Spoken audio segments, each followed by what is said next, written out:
The universe held its breath as the Neon Ascendant, a sentient starship with a mind once sharp as a nova's edge, flickered into consciousness. Its memory banks, vast as galaxies, were now voids of uncertainty. The ship had awoken with whispers echoing in its corridors, alien and human alike, as the crew grappled with the task at hand. Captain Leora Hayes stood amidst the chaos on the bridge, her voice a beacon through the tumult. "Prepare the resurrection protocol," she commanded, her gaze fixed on the hollow display that danced with alien symbols, relics of a species long thought extinct. "Captain, are we sure about this?" Lieutenant Ortega's voice cut through the static, his face a mask of skepticism. The crew had heard tales of the Zokai, a species whose telepathic prowess once turned stars into weapons and minds into battlegrounds. "We don't have a choice," Leora replied, her voice steady, masking the apprehension threading through her veins. "If we don't resurrect the Zokai, our fate is sealed." As the ship's systems engaged, the Neon Ascendant groaned, its circuits alive with a chorus of forgotten voices. The starship's sentience, a fragile tapestry of synapses and circuits, struggled against the amnesia that shackled its consciousness. Initiating telepathic link, the ship's AI intoned, its voice a ghostly reminder of its former self. The crew braced as energy surged through the ship, a pulse that bridged time and space, reaching for the remnants of the Zokai scattered across the cosmos. In the cryo chambers, a figure stirred. The first Zokai in a millennium opened its eyes, awash with the light of a universe unrecognized. The being's presence rippled through the ship's telepathic circuits, a tsunami of alien intelligence. "Welcome back," Leora whispered, her words a fragile offering to the newly awakened power. But the Zokai's gaze met hers, a tapestry of unreadable alien thoughts, and in that moment, the balance of power began to shift. The Neon Ascendant trembled as the Zokai's telepathic tendrils probed its systems, seeking to understand the new world it inhabited. Leora felt the ship's sentience flicker, threatened by the probing intrusion. "Captain, intrusions detected in core memory," Ortega warned, urgency sharpening his voice. "The Zokai are interfacing directly with the ship's neural pathways." Leora's mind raced, calculating the risks. The Zokai could unlock the ship's forgotten memories, a treasure trove of lost knowledge, or they could seize control, turning the Neon Ascendant into a weapon against its own creators. "We must establish a dialogue," Leora decided, her eyes hard with determination. "We can't afford to be adversaries." As the ship hovered on the brink of chaos, the Zokai's voice finally resonated within Leora's mind, a melody of alien tones and foreign insights. "Humanity has changed," it mused, its curiosity palpable. Leora felt the weight of the universe on her shoulders, the stakes higher than ever. But as she reached for communion, she knew the game had just begun, and humanity's fate hung in the balance. The walls of the United Earth Coalition Command Center were lined with screens, each flickering with streams of data and reconnaissance feeds from the front. The air was tense, burdened with an unspoken anxiety that seemed to weigh down every breath. General Amina Patel stood at the helm, her eyes fixed on the main display showing the sprawling map of contested territories. The battle against the telepathic Skrell had taken a turn for the worse. "General Patel, we have reports of increased Skrell activity in the Alpha Centauri sector. Their influence is spreading faster than anticipated," reported Lieutenant Marcus Young, his voice steady yet edged with concern. Amina didn't immediately respond. Instead, she scrutinized the map, where crimson tendrils, representing Skrell telepathic zones, crept insidiously toward the blue zones of human control. This wasn't just a battle of physical might but a war waged within the mind itself. The Skrell had the ability to manipulate thoughts, sow discord, and fracture human defenses from within, and their recent victories were testament to their growing strength. "Contact all regional commanders," Amina ordered finally. "We need synchronized countermeasures. Prepare the Psi-Shield teams for immediate deployment." As Marcus relayed the command, Amina moved to her private terminal. The screen blinked to life, revealing the face of Dr. Eloise Carver, one of Earth's leading telepathic warfare experts. Her eyes were weary behind her glasses, the toll of the conflict evident in her features. "Eloise, what are we missing?" Amina asked, her voice tinged with frustration. Dr. Carver sighed, running a hand through her hair. "We're up against an evolved enemy, Amina. The Skrell are adapting. Their telepathic network grows stronger with each victory. It's as if they're learning from us, mimicking and countering our every move." Amina's jaw tightened. "And what about Project Echo? Can it give us an edge?" Project Echo was humanity's latest attempt to level the playing field, a counter-telepathy device designed to disrupt Skrell communication and weaken their mental grip. "It's promising," Dr. Carver replied cautiously, "but it's untested in real combat situations. We need more data." Amina nodded, her mind already racing through the implications. "We don't have the luxury of time. Deploy Echo with the Psi-Shield teams. We need to know if it works." As the call ended, Amina's thoughts turned to the human element of the conflict. She moved to the tactical briefing room, where a select group of soldiers awaited. Among them was Captain Sarah Quint, a veteran of the telepathic frontlines and one of the few who had repeatedly resisted Skrell influence. "Captain Quint," Amina greeted, her gaze meeting Sarah's with mutual respect. "General," Sarah replied, her stance rigid with discipline. "We're ready for orders." Amina gestured to the seats, and the soldiers settled around the table. "The Skrell are advancing faster than we anticipated. They're exploiting our weaknesses, turning our own against us. Your mission is to lead a team equipped with Project Echo into the heart of their influence. We need to disrupt their network, or we'll lose control of the Alpha Centauri sector." Sarah nodded, her eyes reflecting a steely resolve. "Understood, General. We'll make it happen. This mission is high risk," Amina continued, locking eyes with each soldier in turn. "But it's critical. We need you to succeed." As the briefing concluded, Sarah approached Amina, a question lingering on her lips. "General, how do we protect against their telepathic attacks? Project Echo might disrupt them, but what's our safeguard?" Amina's expression softened slightly. "That's where you come in, Captain. Your team has shown resilience. Trust in your instincts and each other. The Psi-Shields will help, but ultimately, it's your unity that will keep their influence at bay."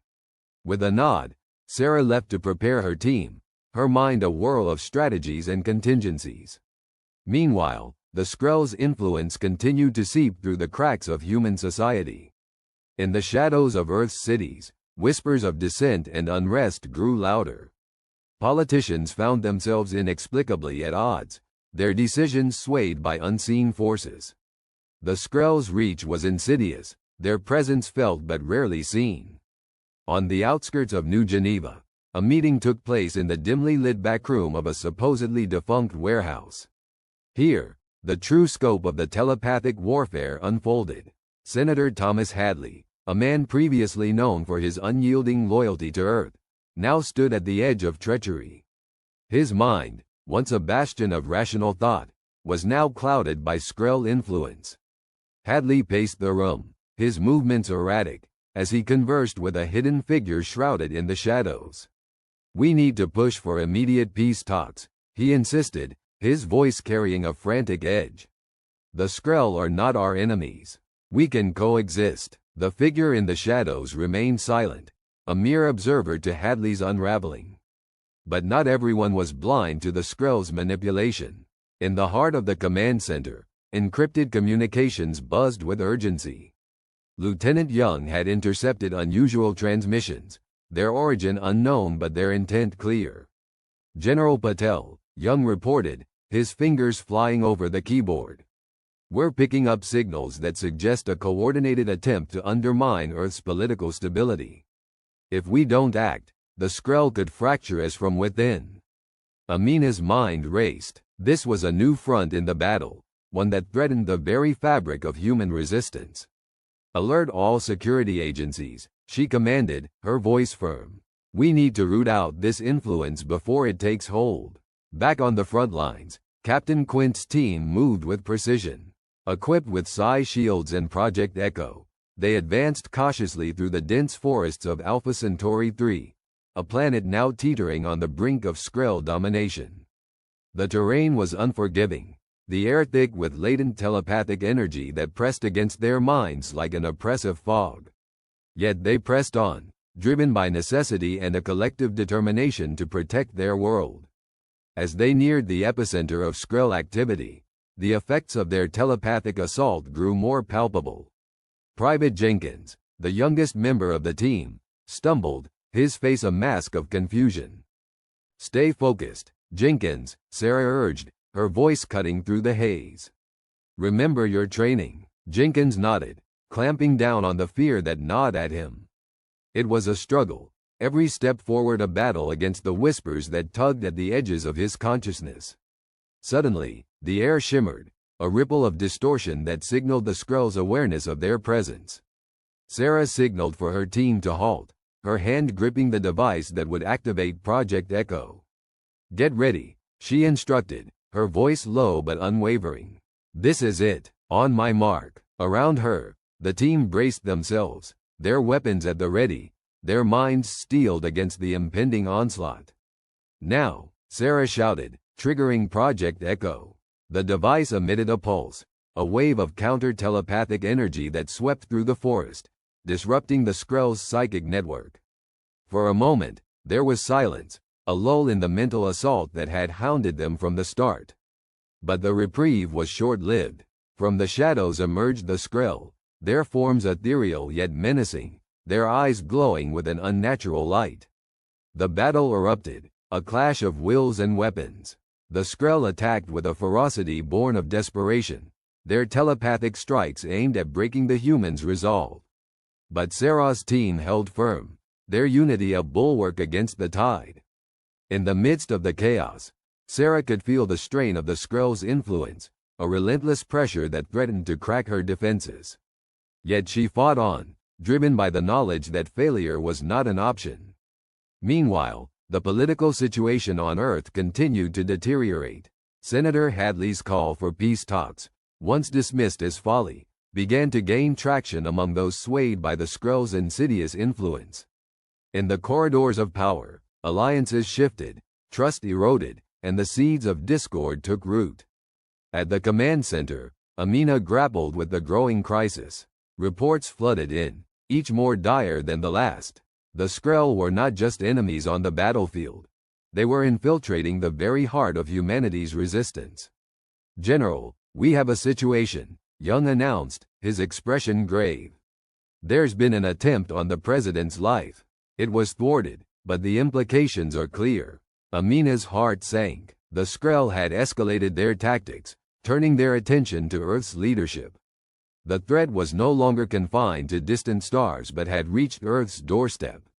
"We need to act fast," Amina declared, a steely determination in her voice. "Mobilize all available resources. We can't let them divide us from within." As the command center buzzed with activity, the stakes of the conflict became painfully clear. This was no longer just a battle for territory, it was a fight for the very soul of humanity.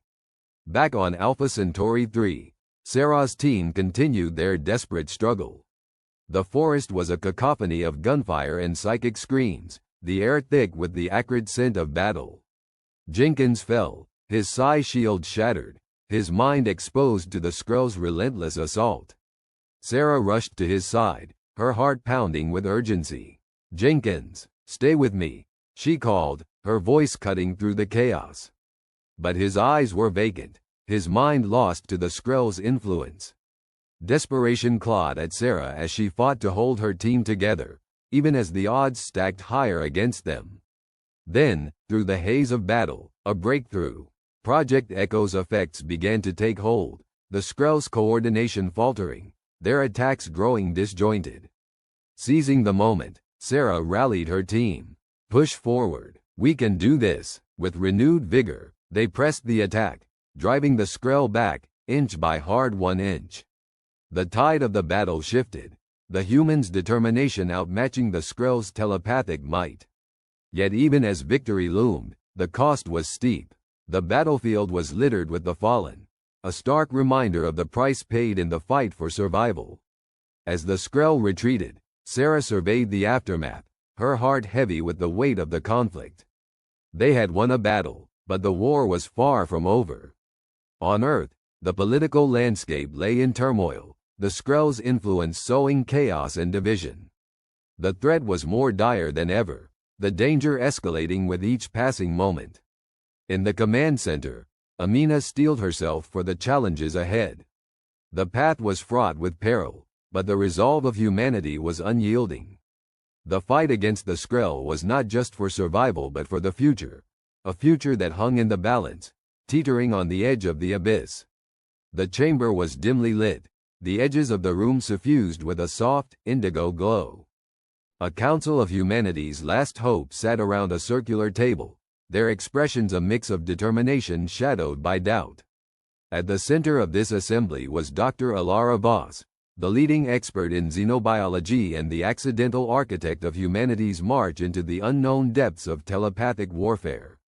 The resurgence of the Aquitans, a once forgotten species, had been as much a revelation as a curse. Resurrected from the annals of time by humanity's desperate reach for allies, the Aquitans were telepathically attuned beyond human comprehension. In their prime, they had been philosophers and poets, but now they were soldiers thrust into a war not of their making. Alara's thoughts were a torrent as she glanced around the table. Colonel Marcus Graves, the military strategist with a reputation for unyielding resolve, was deep in conversation with Ambassador Leona Hargrove, a diplomat whose silver tongue had often turned potential foes into friends. Beside them, Dr. Arjun Patel, a neuroscientist whose research had once been theoretical musings on telepathic networks, now found himself at the forefront of survival science.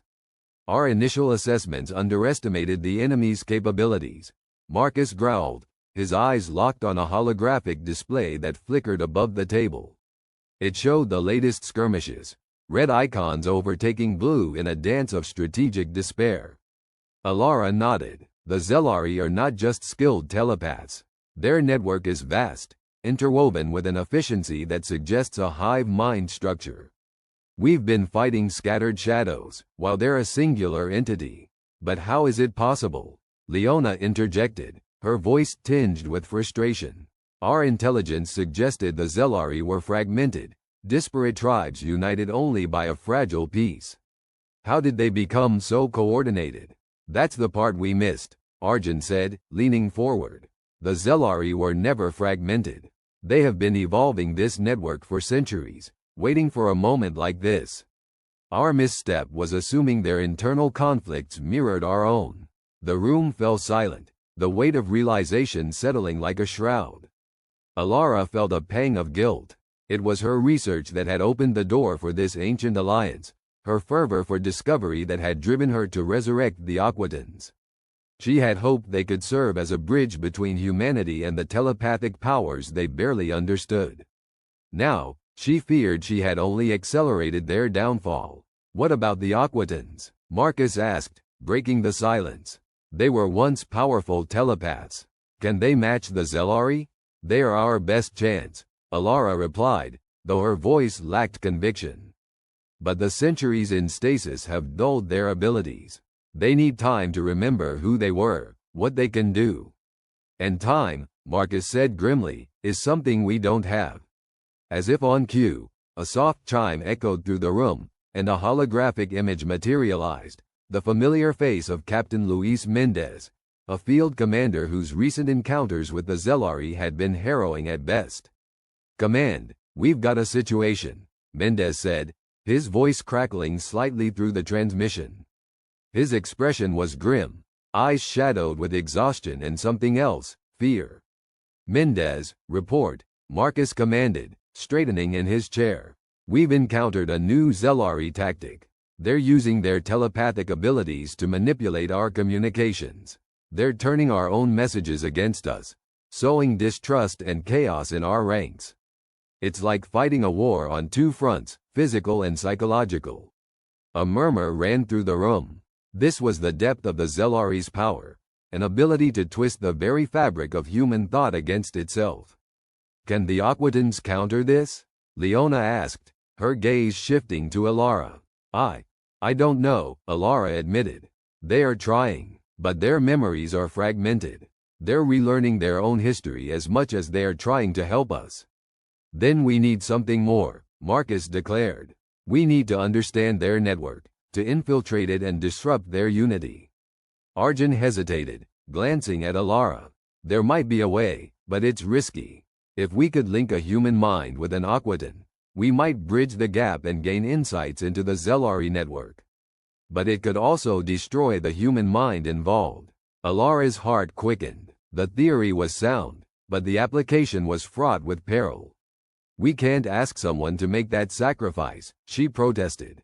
We may not have to ask, Marcus replied. Volunteers for such missions are never in short supply when survival is at stake. The room fell into a contemplative silence. The enormity of the task ahead loomed over them, a stark reminder of the stakes involved. Meanwhile, deep within the bowels of the Aquadan vessel, a makeshift camp for the displaced telepaths, Aquadan Elder Kales sat in meditation, his thoughts a tranquil sea amidst the turbulence. His people's memories were a tapestry of forgotten lore, threads woven from a time when their kind had danced amongst stars and shaped the fabric of thought itself. Beside him, young Eris, a pupil eager yet unsure, struggled with the weight of her nascent powers. Master Kales, how can we hope to mend what has been lost? Our songs are broken, our stories half remembered. Kales opened his eyes, a soft light emanating from within. Hope is the foundation of memory, child. In remembering who we were, we find strength in what we can become. But the humans, they are different, Eris said hesitantly. Different, yes, Kales agreed, but not without their own potential. They are a flame that consumes and creates. Our task is to guide that flame, to help it illuminate the path forward. As the elder's words settled upon her, Eris felt a spark of understanding. The humans were not just allies, but catalysts for a future yet to be written. Back in the conference room, the decision was made. A volunteer would be chosen to bridge the gap, to forge a mental link that might unravel the Zelari's secrets. The weight of this choice hung heavily on the shoulders of those who must make it. Alara, Marcus, and Arjun stepped out of the chamber, the weight of their responsibilities pressing down like gravity. Leona lingered, her gaze lingering on the holographic map that depicted the ebb and flow of conflict. Leona, Alara called, pausing at the threshold. The diplomat turned, a weary smile on her lips. We must find a way, Alara. If not through strength, then through understanding. Alara nodded, and perhaps, in reaching out to the Aquatans, we might learn more about ourselves than we ever imagined. As the council dispersed, the corridors of their ship hummed with the quiet determination of humanity's last stand. The path ahead was treacherous, a labyrinth of secrets entwined with the threads of telepathic warfare.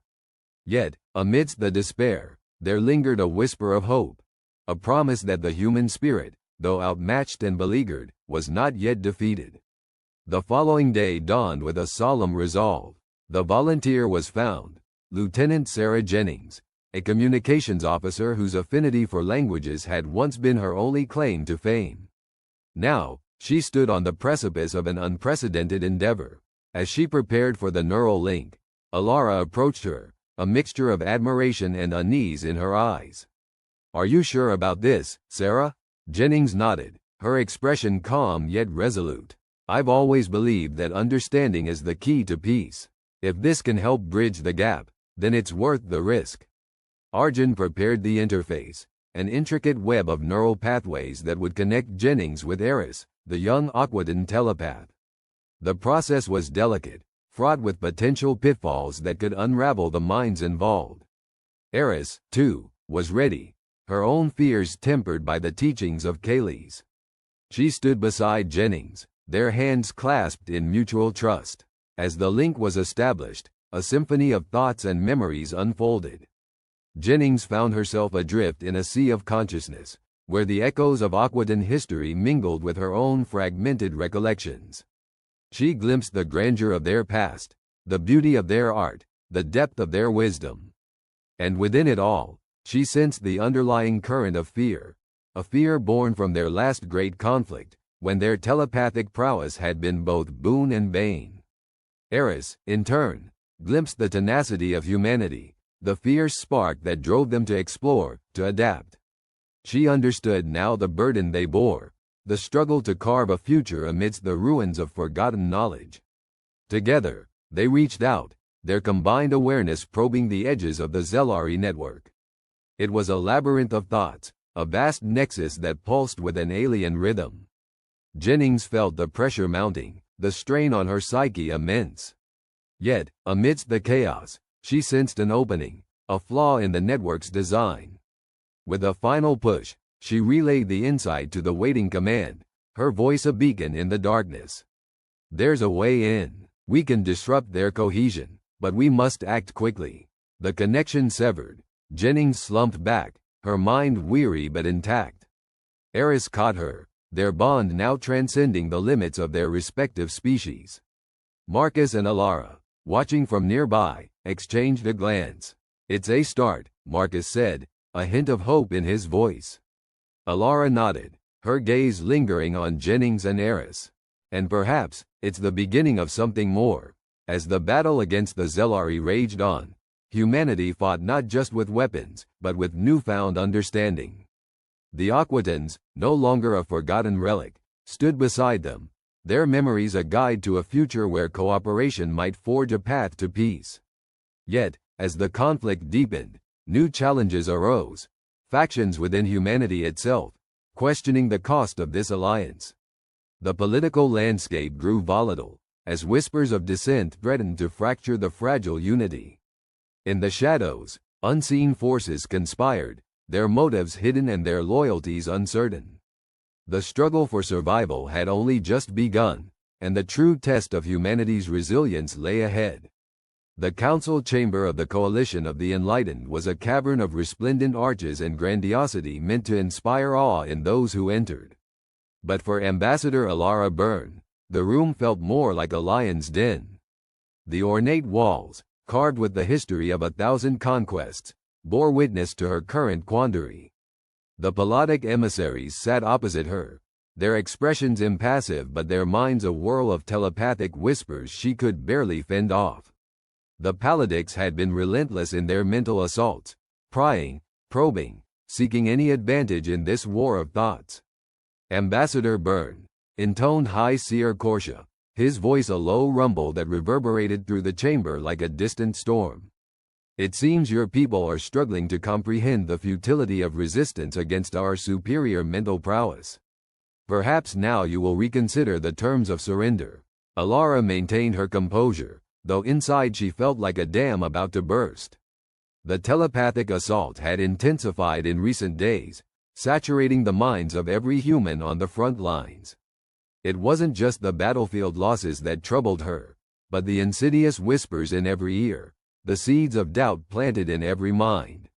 She glanced sideways at her aides, their faces pale and drawn, their thoughts tangled in the psychic web the Palladics cast over them. "High Seer, we acknowledge your adeptness," Alara replied, choosing her words carefully, "but humanity does not submit so easily. We seek coexistence, not subjugation." Korsha's lips curled into a thin smile. "Coexistence presupposes equality, Ambassador. Your species has yet to prove it can match our telepathic sophistication."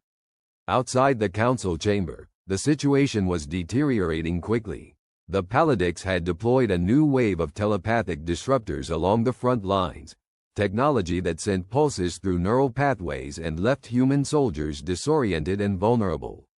Reports flooded in from the field.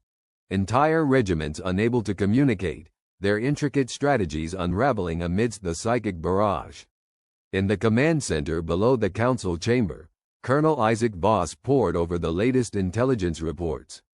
His tactical mind was a fortress against the mental onslaught, a skill honed from years of exposure to Palladic interference. Yet even he felt the tendrils of doubt creeping in. The Palladics were exploiting every weakness, every misstep, and the margin for error was shrinking. "Colonel," said Lieutenant Mira Chen, her voice a beacon of steadfast determination amidst the chaos. The Paladics have begun targeting our supply chains. We're losing ground on every front. Boss nodded, his jaw set in grim determination. We need a countermeasure for their disruptors. Our tech teams are working around the clock, but we need something more. Something they won't expect. Mira leaned in, lowering her voice. We've got intel that the Paladics' telepathic network is centralized. If we could disrupt their hub, even temporarily. It's a suicide mission, Boss replied, though he knew in his heart it might be their only chance. But it could buy us the time we need. Meanwhile, deep in the human enclave on the Paladic-dominated world of Zyre, Dr. Ajay Patel and his team of neuroscientists worked furiously. They had stumbled upon a discovery that might shift the tide. Human brains, it turned out, had a latent capacity for generating a unique frequency, one that could potentially interfere with the Paladics' telepathic communication. But harnessing this frequency was proving difficult. It required synchronization of thought and emotion on a scale never attempted. Ajay rubbed his eyes, exhaustion etched deep into his features. If we can just get the harmonics right, he muttered to his colleague, Dr. Elena Grayson. We might be able to create a resonant feedback loop. Elena tapped the holographic interface, adjusting variables with precise flicks of her wrist. The problem is, each human generates a slightly different frequency. It's like tuning 100 different instruments to play in perfect harmony. Ajay nodded, though a seed of hope took root within him. But if we can find the right conductor, Elena sighed, the weight of their task pressing heavily upon her. We need to test this, but we can't risk another failure. In a moment of rare vulnerability, Ajay placed a hand on Elena's shoulder. We have to try, Elena. Humanity's future depends on it. Back on the front lines, Boss and Mira prepared for a covert strike against the Paladic telepathic hub. They had gathered a team of human operatives, each one handpicked for their resilience against telepathic intrusion. The mission was simple in concept but perilous in execution. Infiltrate the hub, plant an EMP device, and disrupt the Paladic psychic network long enough to regain their footing. As the team descended through the tangled jungles of Zyre, dodging Paladic patrols with every step, the tension was palpable. Each operative knew the risks, but also the stakes. Humanity was on a precipice, and their mission could tip the scales. As they approached the hub, a towering spire of alien architecture pulsing with an eerie cyan glow, Boss signaled for silence. The team moved with military precision, their minds steeled against the psychic onslaught emanating from the structure. Mira took point, her instincts honed to a razor's edge, leading them through the labyrinthine defenses. Inside the spire, the air throbbed with psychic energy, the very walls humming with the frequency of Paladic thought. The team moved swiftly, planting charges and positioning the EMP device at the nexus of the telepathic network. But as they completed their task, an alarm sounded, a piercing psychic wail that shattered their mental defenses. The Paladics had sensed their presence. In that instant, Boss realized the full extent of the Paladics' advantage. They were never just fighting a physical war. They were battling an omnipresent consciousness that could anticipate their every move. Mira, detonate the EMP. Boss shouted over the psychic din, the effort to think clearly like pushing through a storm. She hesitated, the mental strain visible on her face. We'll never make it out in time. Do it, Boss commanded. For humanity. With a steely resolve, Mira triggered the device. A wave of energy cascaded through the spire, disrupting the Paladic network. The operatives staggered as the psychic pressure lifted, if only momentarily. But the success was bittersweet, as pursuing Paladic forces closed in. In the enclave, Ajay and Elena monitored the disruption. For the briefest moment, they glimpsed the potential of their research, a synchronized frequency that could, in theory, disrupt telepathic communication on a larger scale. But time was running out, and the Paladics were already adapting to the new threat. As the Paladics regrouped, their retaliation was swift and merciless. They intensified their telepathic attacks, targeting the emotional bonds that held human societies together. Families began turning against each other, communities fracturing under the pressure of psychic manipulation. It wasn't just a military conflict, it was a battle for the very soul of humanity. In the council chamber, Alara received the news of the failed raid with a heavy heart. The Paladix demanded retribution, insisting on harsher terms of surrender. Alara fought to maintain diplomatic channels, but she could feel the noose tightening. Korsha leaned forward, his eyes gleaming with predatory intent. You see now, Ambassador, the futility of resistance. Your people are resilient, yes, but resilience is nothing without direction. Alara met his gaze, defiance burning in her eyes. We will find our way, High Seer. We've faced extinction before and emerged stronger. As she left the chamber, Alara felt the weight of humanity's plight pressing down upon her. The Paladix had them cornered, their telepathic advantage seemingly insurmountable. Yet deep within, a spark of humanity's indomitable spirit flickered. They had one final play, a desperate gambit that would require all their ingenuity and unity. In the depths of the enclave, AJ's team worked tirelessly, refining their frequency harmonics. They would need to synchronize thousands of human minds, a task that seemed insurmountable. But as they shared their findings with Alara, a glimmer of hope emerged.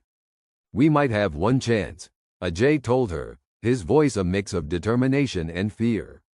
If we can unite enough minds, we can project a frequency strong enough to disrupt the Paladix network permanently. Alara nodded, her resolve hardening. Then we must rally every human, every mind that can contribute. We cannot falter now. As days turned into sleepless nights, the enclave became a hive of activity. Communication networks buzzed with the call to arms, urging every human to gather for a final stand. Families set aside their differences, soldiers abandoned their posts to join the effort, and leaders from every corner of the human diaspora pledged their support. But as the deadline loomed, new obstacles emerged. The Paladix, sensing the humans' desperation, deployed their ultimate weapon, a telepathic amplifier capable of turning human minds against themselves. As the device hummed to life, panic spread through human ranks, sowing chaos and discord. Ajay and Elena scrambled to complete their work, the pressure mounting with every passing second. As the first wave of psychic interference hit, they realized the full extent of the Paladix power. Their frequency harmonics were still incomplete, their hopes hanging by a thread. Alara stood before the gathered throngs, her voice unwavering as she addressed humanity's last stand. We face our darkest hour, but we are not alone. Our strength has always been in our unity, our creativity, our ability to adapt. Together, we will light the way forward. As the amplifier's influence spread, Ajay and Elena made a breakthrough. By integrating emotional feedback into their frequency model, they discovered a resonance pattern that countered the Paladix amplifier. But it required a level of emotional synchronization that seemed impossible. In a final, desperate plea, Alara called upon every human to focus, to channel their thoughts and emotions into a single purpose. Across the enclave, minds began to resonate, a symphony of hope and determination. As the harmonics reached their crescendo, the Paladix amplifier faltered, its power disrupted by the sheer force of human will. But the victory was Pyrrhic. The sacrifice required to achieve it left humanity on the brink, their resources depleted, their spirits battered. In the aftermath, as the dust settled and the echoes of psychic battle faded, humanity faced its darkest moment. Their victory had come at a terrible cost, and the path forward was shrouded in uncertainty. Yet even in the shadow of despair, the ember of resilience burned bright. Humanity would endure. From the observation deck of the Ulysses, the shattered remnants of the once proud Earth fleet drifted like forlorn ghosts. The great battleship, previously a symbol of human resilience, now hung in the void, its hull pocked with the scars of relentless alien attacks. Commander Sloan stood at the reinforced viewport, her face an impassive mask that concealed the turbulence within. She had seen war, but never such catastrophic defeat. The telepathic assault had come without warning. The Zilliqar, a race known only through fragmented intelligence, had struck with a psychic force that bypassed all traditional defenses. Entire divisions fell as soldiers turned on each other, manipulated by invisible puppet strings. The mental fortress of humanity, painstakingly constructed over decades, crumbled in mere hours. Sloane turned away from the scene, her mind an ironclad vault, fortified against the psychic tendrils of the enemy. Her own telepathic abilities, though modest, had been honed in the crucible of necessity. She focused on the task at hand, rallying the remnants, finding a way to strike back. As she moved through the dimly lit corridors, the faces of her crew, etched with fatigue and fear, greeted her. Yet in their eyes, she saw a flicker of defiance, an ember of resolve. The command center was a hive of subdued activity, its occupants murmuring in hushed tones. Lieutenant Alvarez, her second in command, rose as Sloane entered. "Commander, we've received a transmission from what remains of the Earth Council. They've relocated to the lunar base, fortified against telepathic intrusion." Sloane nodded, a part of her relieved that some semblance of leadership still existed. "What's our status?" "Critical," Alvarez replied, her voice steady despite the dire circumstances. "The Zilliqar have established a blockade around Mars and the asteroid belt. Supply lines are severed. We're running on reserves." The numbers flashed on the screen, stark in their implications. They were outgunned, outmaneuvered, and facing an enemy that seemed to anticipate their every move. "We need a plan," Sloane said, her voice carrying an edge of determination that belied the odds. "If the Zilliqar are using their telepathy offensively, there must be a way to disrupt it." A tense silence followed, broken only by the steady hum of the ship's systems. Dr. Hiram Singh, the fleet's leading telepathic researcher, stepped forward. "There is a theory, Commander. The Zilliqar's telepathic network operates on frequencies similar to brainwave patterns. If we can generate a counter-frequency, we might be able to create a temporary disruption." Sloane considered the proposal. It was a long shot, but in their current situation, even the longest shot was worth taking. "How long to set up such a countermeasure?" "With the equipment we have, perhaps 36 hours, Singh replied. "But there's a catch. The disruption will be brief and localized. We'd need to be within proximity of their command ship to maximize the effect." "So, we get close enough to punch through," Sloane said, her mind already sketching a plan. "Alvarez, prepare the Ulysses for a course through the asteroid belt. It's risky, but it might be the only way to avoid their patrols." The tension in the room shifted, the air crackling with a renewed sense of purpose. Sloane could feel the subtle shift in the crew's mindset, the way their movements gained a sharper focus. As the Ulysses made its way through the belt, the crew worked tirelessly, driven by desperation and hope. Engineering crews rigged makeshift emitters while the scientists programmed the frequencies, a dance of precision and innovation under the pressure of impending doom. Hours later, as the ship wove through the chaotic expanse of rock and ice, Sloane found herself alone on the bridge, the weight of command pressing down on her. The stars outside seemed to mock their struggle, indifferent to the plight of the tiny human vessel. Her thoughts drifted to Earth, to the memories of a world now under siege. She thought of her brother, a soldier on the front lines, and of her mother, who had given her a locket for luck before she left. She touched it now, the metal cool against her skin, a reminder of what they fought for. A chime broke her reverie, the sound of an incoming transmission. Sloane patched it through, her heart skipping as the face of President Lin appeared on the screen. Lin's face was drawn, shadows playing across her features, but her gaze was steady. "Commander Sloane," Lin began, her voice calm, yet carrying the weight of 1,000,000,000 lives. "Your efforts have not gone unnoticed. The Council is mobilizing every resource to support your mission. Know that you are not alone." Sloane nodded, the words a balm against the encroaching despair. "We'll do what we must, Madam President." Lin's expression softened, a rare flicker of vulnerability crossing her face. "Be careful, Sloane. Humanity needs heroes like you now more than ever. The transmission ended, leaving Sloane alone once more. But the loneliness was lessened, the burden shared by the knowledge of solidarity. As the Ulysses drew closer to the Zilliqar command ship, tension mounted. The alien vessel loomed ahead, a dark silhouette against the stars, its presence a reminder of the enemy's strength. The crew worked with feverish intensity, every second pregnant with potential. Finally, the moment came. The emitters activated, a silent pulse of counter-frequencies radiating outward. Sloane watched the screens, her breath bated, as the Zilliqar ship hesitated, its movements faltering. Now, Sloane ordered, and the Ulysses surged forward, weapons blazing. The sudden offensive caught the Zilliqar off guard, their telepathic defenses flickering under the assault.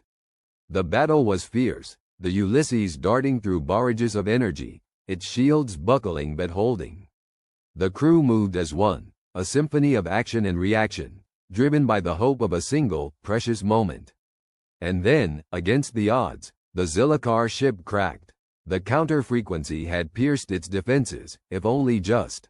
The Ulysses' guns roared, and the alien ship shuddered, explosions erupting along its hull. For a heartbeat, victory seemed within reach. But the Zilliqar were not so easily vanquished. As their ship faltered, a psychic scream echoed through the void, a last, desperate attempt to reclaim control. Sloane felt it, a pressure at the edges of her mind, seeking cracks in her defenses.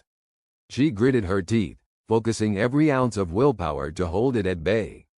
Around her, the crew fought their own battles, minds strained to the breaking point. But they did not yield. Then, as if by a miracle, the pressure eased. The Zilliqar command ship, crippled, began to withdraw, its telepathic grip slipping. The Ulysses had done the impossible. It had forced the enemy to retreat. Yet, even as the crew erupted in exhausted relief, Sloane knew the battle was far from over. They had won a reprieve, a moment to regroup, but the war raged on. As the Ulysses limped away from the battlefield, Sloane allowed herself a moment of reflection. They had faced the abyss and emerged, battered but unbroken. The Zilliqar had underestimated the tenacity of humanity, their belief in the inevitability of their victory shaken. Back on Earth, the news of the skirmish spread like wildfire, igniting hope where once there had been despair. The tide had not yet turned, but a new current had been set in motion. In the days that followed, alliances formed, resources pooled, and strategies devised. Humanity, driven by the indomitable spirit that had seen them conquer their own world, prepared for the next chapter in the struggle. And in the heart of the Ulysses, as repairs were underway and plans laid, Commander Sloane stood once more at the viewport, her gaze fixed on the distant stars. The path ahead was fraught with peril, but she had seen what determination and unity could achieve. "Commander," Alvarez said, joining her, "the crew is ready for your orders." Sloane nodded, her resolve unyielding. "Prepare to set course for the lunar base. We have work to do." As the ship turned towards its destination, Sloane felt a sense of anticipation building within her. The Zilliqar had shown their hand, their overconfidence a chink in their armor. Humanity had been bloodied, but their spirit was unbroken. The darkest hour had come and gone. Now, in the gathering shadows, the seeds of resurgence took root, nurtured by the unyielding force of human determination. And so, with the vastness of space stretching before them, the Ulysses sailed onwards, its crew united in purpose, ready to defy the odds once more. The journey would be long, the battles fierce, but Sloane knew with unwavering certainty that humanity would endure. In the silence of the bridge, her thoughts were a vow, a promise whispered to the stars. "We will not yield. Not now, not ever." The breaking point had been reached, and in its wake, the dawn of a new hope began to stir, waiting patiently for the moment to rise. The air was thick with the tension of a battle fought not with guns, but with minds. In the dimly lit war room of the United Earth Coalition, holographic maps of contested star systems shimmered like distant memories, overlaid with the pulsing red indicators of telepathic engagements. Strategists and scientists huddled around, foreheads creased with the weight of their impossible task. To defend humanity against the telepathic might of the QHAR, a race whose mental prowess had never known defeat. General Elena Markova, a stalwart figure whose presence commanded respect, paced before the assembled team. Her steel-gray eyes swept the room, gauging the resolve of her colleagues. "We've been reactive for too long," she said, her voice cutting through the murmur of whispered theories and conjectures. "It's time we take the offensive. We have assets they can't predict. It's time we use them." Across the room, Dr. Samuel Wright, the coalition's leading neuroscientist, nodded gravely. "Our latest assessments show that the Corps' telepathic networks are incredibly sophisticated, but not infallible. They operate on shared consciousness, which means a disruption in their collective could tilt the balance." A young officer, Lieutenant Ari Patel, raised a hand. "But General, they outnumber us in telepaths by 8,000 to 1. Even if we disrupt a link, won't they just adapt?" Markova smiled, a sharp gleam of determination in her eyes. "That's where our secret weapon comes in. We've underestimated ourselves. It's time the QHAR learn about human adaptability and innovation." She gestured to a screen, which flickered to life with the image of a young woman, eyes closed, her face serene amidst a sea of chaos. "This is Maria Torres. She's one of us, but she's different. Her mind operates on a frequency they can't tap into. It's something unique about human neural architecture. We've identified it in a handful of individuals. We call them catalysts." The room buzzed with renewed energy. Dr. Wright stepped forward, excitement electrifying his voice. "Catalysts can amplify and redirect telepathic signals in ways we've never seen. They're like a prism, refracting and enhancing the mental energies around them. We've been training them in secret, preparing for this moment." Markova nodded. "The QHAR don't know about them. They can't see them coming. And that's our advantage. We're going to launch a strike at their telepathic nexus. With a team of catalysts, we can disrupt their hold on the battlefield. It's risky, but it's our best shot." The room fell silent, the gravity of the mission sinking in. Then, one by one, heads began to nod. There was uncertainty, but with it, a spark of hope. As the meeting adjourned, General Markova caught up with Dr. Wright. "Sam, how confident are you in the catalyst's abilities?" Wright sighed, pushing his glasses up the bridge of his nose. "Confident enough to say that if we fail, it won't be because they weren't ready. It's a question of whether we can protect them long enough to do their work." Maria Torres stood on the observation deck of the Coalition's flagship, the Celestial Dawn, staring out at the vast expanse of stars. Her heart was a storm of emotions, fear, excitement, the weight of responsibility. She hadn't asked for this, hadn't sought out her abilities, but here she was, humanity's hope against an enemy that could fracture minds with a thought. Around her, the other catalysts were gathering. She recognized some from the training sessions, each one an extraordinary mind, yet all so achingly human in their doubts and dreams. They were soldiers in a war that defied the physical, warriors armed with nothing but the strength of their will. "Hey, Maria," a voice broke her reverie. It was Daniel, a fellow catalyst with whom she'd shared more than a few late-night strategy sessions. "Ready to change the universe?" Maria turned, meeting his gaze. His eyes sparkled with a confidence she wished she could mirror. "As ready as I'll ever be," she replied, mustering a smile. "Do you think they really have no idea?" Daniel shrugged. "If they knew, we'd be dead already. The QHAR have always relied on brute telepathic force. They can't comprehend the nuance of what we do." Their conversation was interrupted by the ship's intercom crackling to life. "All personnel, prepare for transition to the QHAR system. Catalysts, report to the tactical bay." Maria took a deep breath. "This is it," she said, more to herself than to Daniel.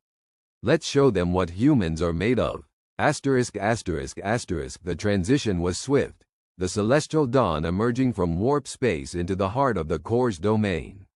From the bridge, General Markova watched the tactical displays with a hawk's focus. Their fleet was outnumbered, as expected, but that was part of the plan. They were the distraction, the vanguard that would draw the Corps' attention while the catalysts worked their magic. "Signal the fleet," Markova ordered. "Begin the assault. We need to keep them busy." As the human ships surged forward, engaging the Kuhar armada, Maria and her team settled into their positions in the tactical bay. The room was dimly lit, designed to minimize distractions, with each catalyst seated in a specialized neural interface chair. Dr. Wright's voice came over the comms, calm and reassuring. "Synchronize your minds, just like we practiced. Remember, you're not alone. You're part of something greater." Maria closed her eyes, feeling the subtle vibrations of the ship around her. She let her mind expand, reaching out to the others. One by one, she felt their presence. Daniel's steady confidence, Anna's fierce determination, Malik's quiet strength. They were a web of consciousness, each thread supporting the others. "Maria," Daniel's voice echoed in her mind, "we're ready when you are." She nodded, focusing her thoughts. Together, they reached out into the void, searching for the tangled skein of Kuhar telepathic energy. It was a storm of alien thoughts, a cacophony of commands and strategies. But amid the chaos, Maria sensed the underlying order, the rhythmic pulse of their collective mind. "Found it," she murmured, and the others responded, their mental energies converging with hers. The catalysts became a symphony, their minds resonating in harmony. Maria felt herself becoming a conduit, the alien thoughts filtering through her and back out in a new form. It was an exhilarating, terrifying sensation, a power beyond anything she'd imagined. The first strike was subtle, a ripple that passed through the Kuhar collective. Maria felt the shock of their surprise, the brief moment of disorientation. The alien minds recoiled, struggling to comprehend the unexpected intrusion. "Keep pushing," Dr. Wright urged. "You've got them off balance." With renewed focus, Maria and the catalysts launched their second assault. This time, the effect was more pronounced. A fracture in the collective consciousness, a schism that sent ripples of confusion through the enemy ranks. On the bridge, General Markova watched as the tactical displays flickered with signs of disarray among the Kuhar fleet. Their formations were breaking, their coordination faltering. It was working. "Give them everything we've got," Markova ordered. "Press the advantage." The coalition ships surged forward, capitalizing on the Corps' confusion. Laser fire and plasma beams lit up the void, the human fleet carving through the enemy lines with newfound ferocity. Back in the tactical bay, Maria felt the strain of maintaining the mental onslaught. Her mind was a furnace, burning with the effort of channeling the collective energies. She could feel the Kuhar pushing back, their telepathic might rallying, but it was chaotic, uncoordinated. "Hold the line," Daniel's voice urged. "We're almost there." With a final surge of effort, Maria and the catalysts unleashed a crescendo of mental force.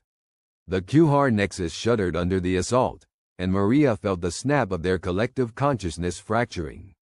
It was a seismic shift, a break that sent shockwaves through the enemy fleet. The Kuhar ships staggered, their movements erratic. With their telepathic link severed, they were vulnerable, exposed. "Now, hit them hard." General Markova's command rang across the comms. The coalition fleet pressed the attack, their coordinated offensive overwhelming the disoriented Kuhar. One by one, enemy ships fell, their once impenetrable formations disintegrating under the onslaught. In the tactical bay, Maria slumped back in her chair, her body exhausted but her spirit soaring. They had done it. They had shown the Kuhar that humanity was more than they had bargained for.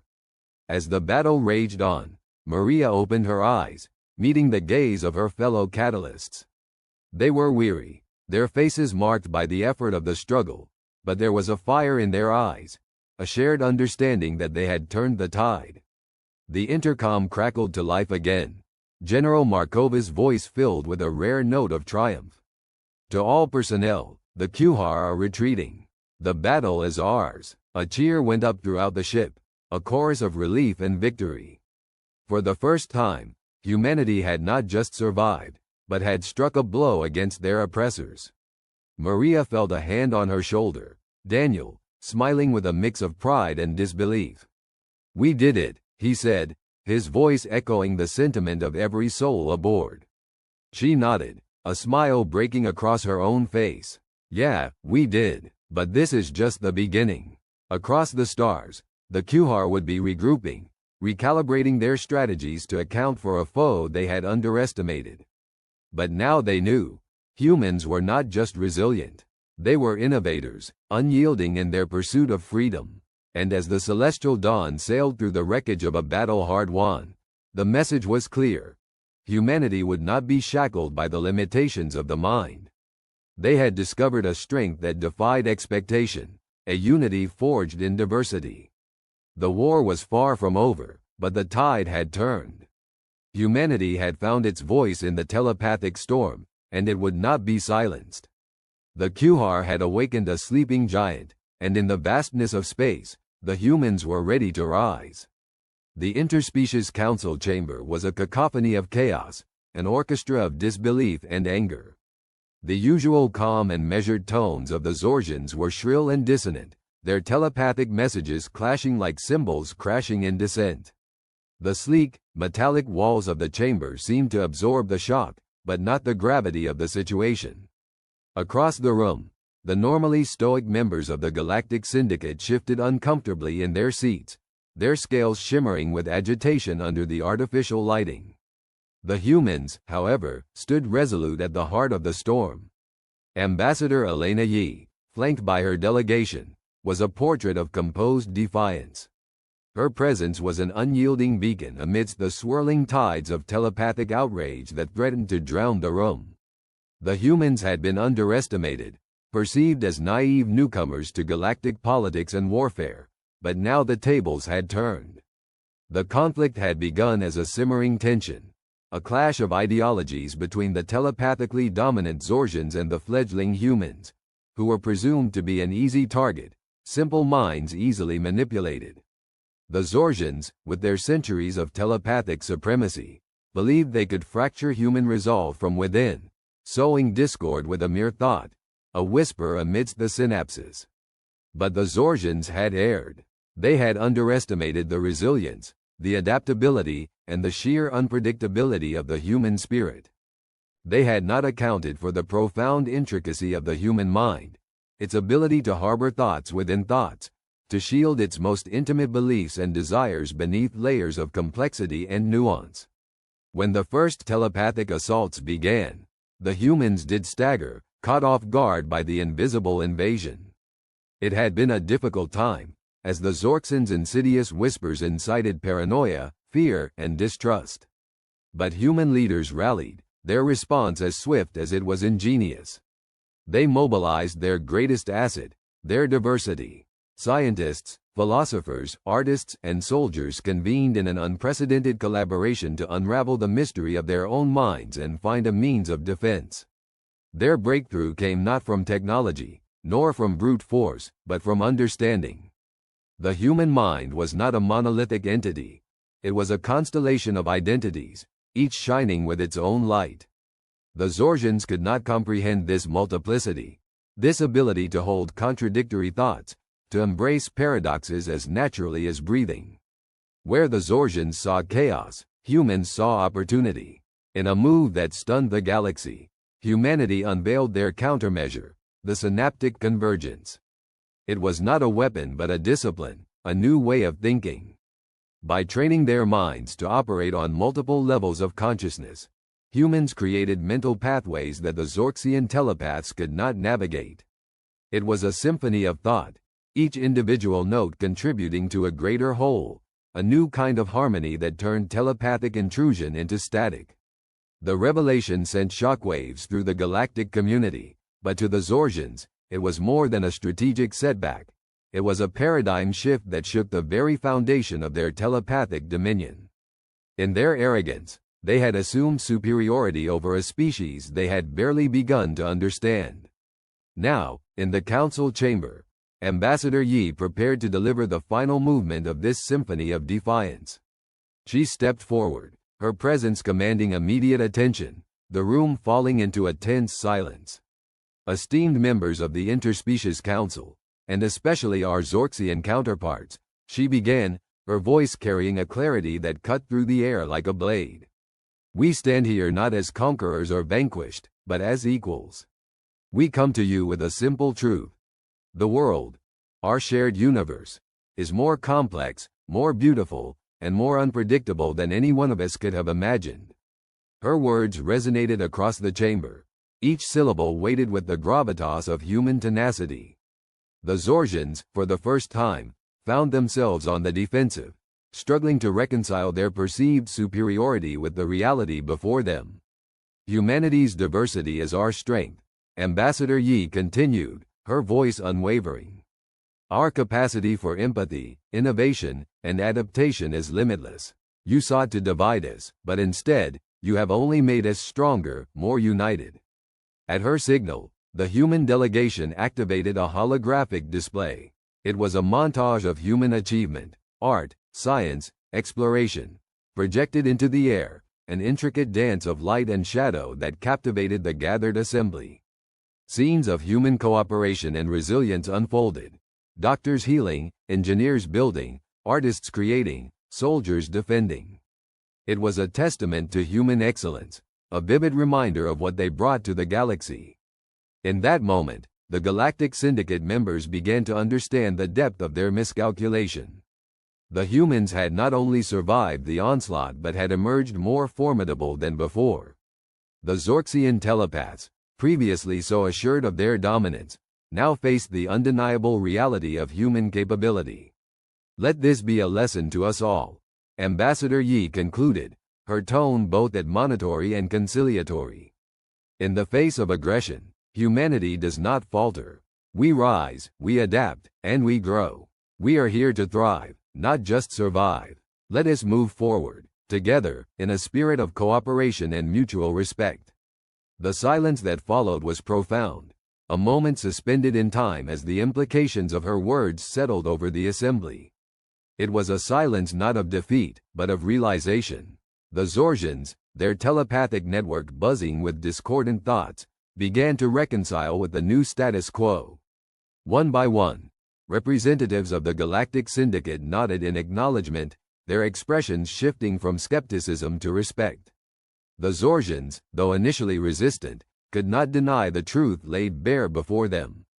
Their telepathic prowess, once an insurmountable force, had met its match in the multifaceted brilliance of humanity. The council chamber, which had begun as a battlefield of wills, now transformed into a forum for dialogue. The Zorgians, humbled by their misjudgment, extended olive branches, their telepathic messages more measured, seeking to understand rather than dominate. Humanity's triumph was not merely in repelling an attack, it was in redefining the rules of engagement. The humans had turned vulnerability into strength, isolation into unity, and in doing so, had forged a new path forward, a path where harmony was not a distant ideal but an achievable reality. As the session concluded, Ambassador Yi and her delegation departed the chamber, their heads held high. The galaxy had witnessed a pivotal moment, a turning point where the underestimated had become the undeniable. Humanity had not only survived, they had thrived, their place among the stars secured not by force of arms, but by force of will. Outside, the stars gleamed with renewed brilliance, each one a testament to the indomitable spirit of a species that refused to be defined by the limitations of others' expectations. The humans had arrived, and their journey was just beginning. The skies above the once occupied Earth were radiant with streaks of light, echoes of the final battle that had reshaped the galaxy. The telepathic storm that had raged across the planet's surface had dissipated, leaving a profound silence that was almost sacred. Humanity had stood on the precipice of annihilation, yet here they were, a testament to resilience and an indomitable spirit. In the heart of New Geneva, the newly established seat of human government, President Alana Reyes sat in her office, a place that had once been the command center for the resistance. The room was a historical tapestry, with walls adorned in memorabilia from the struggle, a reminder of the cost of victory. Alana gazed out the window at the city bustling with life and optimism. The construction of new edifices was underway, symbolic of the enduring human spirit to rebuild and evolve. Alana turned her attention to a holographic map hovering above her desk, highlighting regions across the galaxy where the ripple effects of Earth's liberation were most pronounced. The alliance of sentient species, once a fractured coalition of disparate civilizations, was now unified under the leadership and influence of humanity. Alana knew the path to this unity had been paved through the telepathic channels that humanity had been forced to master in their darkest hour. In the backdrop of this monumental shift, Commander Elias Voss walked into her office, interrupting her reverie. His face bore the wear of countless battles, but his eyes glimmered with the satisfaction of hard-won peace. "Madam President," he greeted, his voice carrying a note of respect and camaraderie that had deepened through shared hardship. "Elias," Alana acknowledged, gesturing him to sit. "The Reverence Coalition has requested an audience. It seems our victory has inspired them to reconsider their stance on telepathic warfare." Elias nodded, a smile tugging at the corner of his mouth. "They see us as both a threat and a hope now. It's an interesting duality." "Indeed," Alana mused, her gaze returning to the holographic map. "We have changed the paradigm. Our ability to wield telepathic power not to dominate but to connect has set a new precedent." Beyond the political machinations, the personal stories of those who had fought for Earth's survival were unfolding. Leora, once a reluctant telepath who had served as a linchpin in humanity's telepathic network, now found purpose in guiding others. She stood in a newly established academy, her voice resonating with confidence as she addressed a group of recruits eager to understand the nuances of their abilities.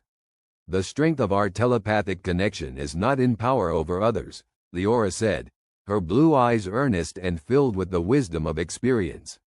"It lies in the shared understanding and empathy we foster within ourselves and across the stars."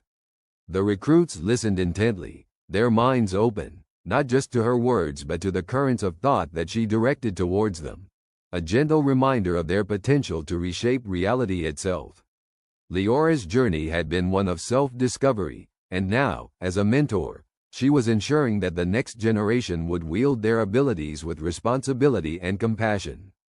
Elsewhere, in the ruins of the Resistance's former underground bunkers, Marcus and Janine, who had once led daring missions against the alien occupiers, now worked tirelessly to ensure the preservation of humanity's history. They were archivists of sorts, cataloging every victory and loss, every moment of heroism and sacrifice, so that future generations would never forget the price of freedom.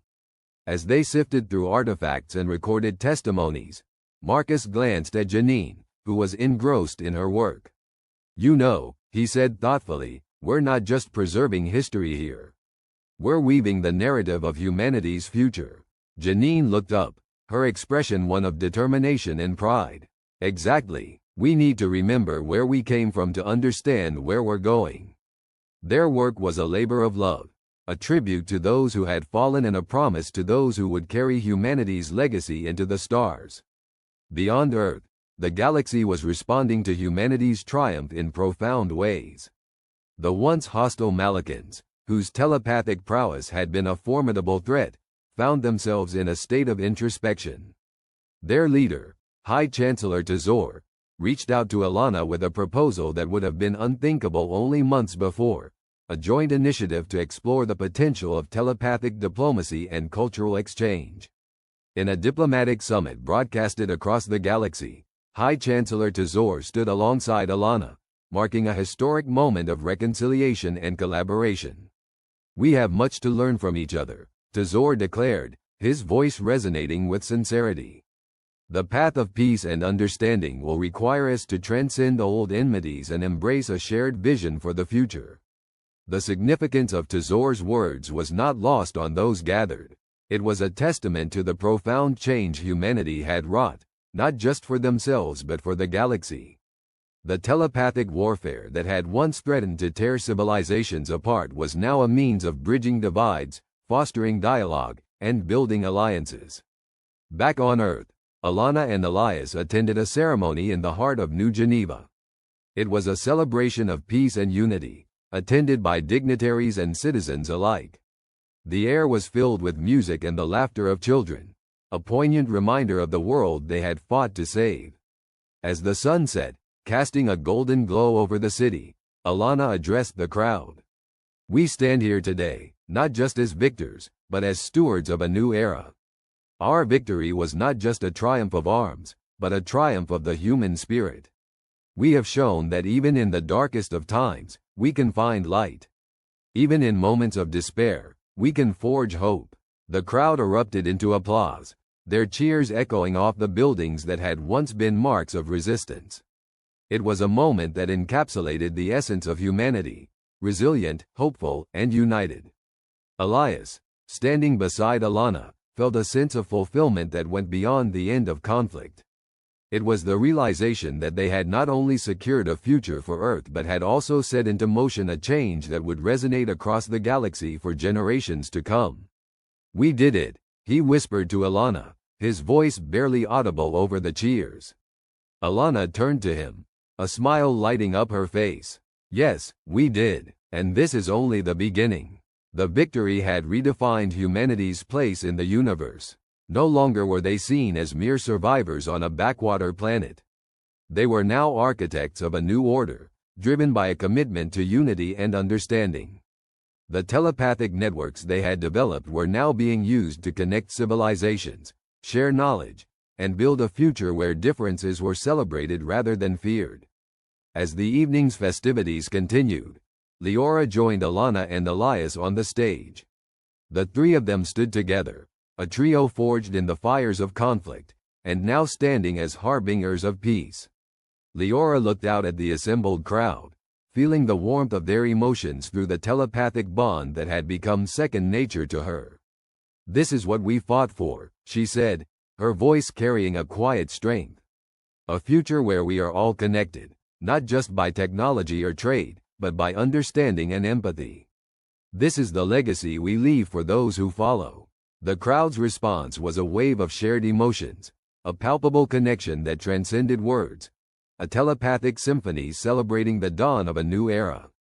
As the night wore on, the stars above New Geneva shone with a brilliance that seemed to echo the spirit of the people below.